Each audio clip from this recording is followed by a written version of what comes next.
Je suis donc avocat fiscaliste et essayiste. J'ai publié un certain nombre d'ouvrages sur l'analyse de la politique économique et fiscale française.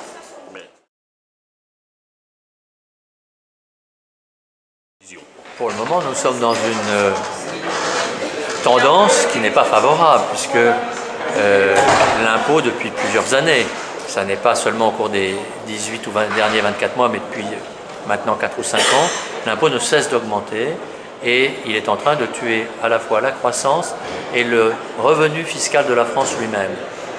Ceci dit, peut-être que précisément le gouvernement est en train de comprendre.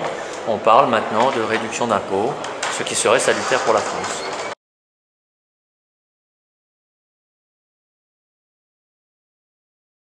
Le contrôle fiscal se passe d'autant mieux qu'il est bien préparé par l'entreprise elle-même, que l'entreprise a une bonne organisation de sa comptabilité et de sa fiscalité, et qu'elle a des hommes compétents, capables de répondre aux contrôleurs de façon nette, sans ambiguïté, sans délai.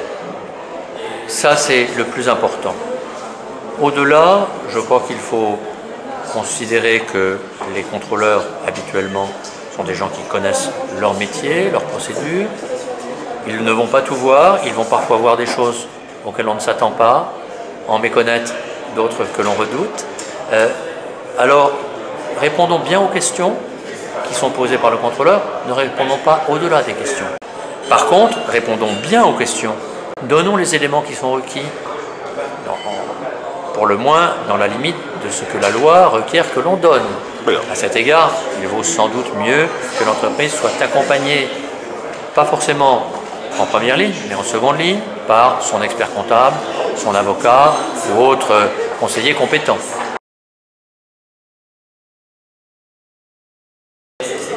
Dans les cas marginaux, heureusement, dans lesquels le chef d'entreprise est suspecté de plus que de l'inattention, voire de la mauvaise foi, lorsqu'il est suspecté de fraude, il peut alors subir effectivement des poursuites pénales, des visites domiciliaires, toute situation, surtout quand ces suspicions sont illégitimes, ce qui arrive aussi, et même souvent, des situations de stress très difficiles à supporter.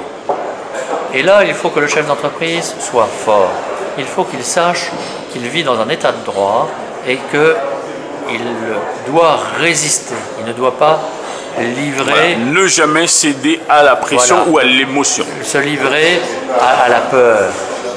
Il doit dire ce qu'il doit dire, ne pas en dire plus et rester fort dans sa tête et dans sa personne. Merci, monsieur Delzol. Je vous en prie. Merci.